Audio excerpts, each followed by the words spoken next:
Et donc l'extinction des zones, on appelle ça dead zones en anglais, donc les zones mortes, est vraiment modélisée. Tous les modèles convergent pour dire que ces zones qui ont une concentration d'oxygène qui est faible vont augmenter en surface et en volume.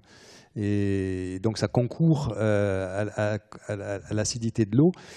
Et c'est vrai que pour l'instant, la plupart des travaux ont été faits en étudiant les paramètres un par un. C'est-à-dire, on regarde l'impact de la température, on regarde l'impact de l'augmentation de l'acidité, on regarde l'impact de la diminution de l'oxygène.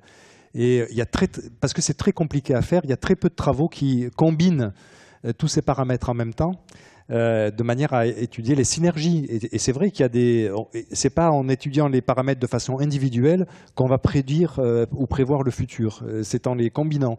Mais d'un point de vue expérimental, c'est extrêmement difficile à faire. Et donc, on n'en est vraiment qu'au balbutiement aujourd'hui. Mais quand on regarde encore une fois l'échelle géologique, on voit que cette recette de ces trois paramètres qui sont modifiés en ce moment, hein, la diminution de l'oxygène, la diminution du pH et l'augmentation de la température, c'est vraiment une recette qui est potentiellement dramatique. Mais d'un point de vue expérimental, c'est vrai qu'on en est vraiment aux prémices de ces études multi-paramètres.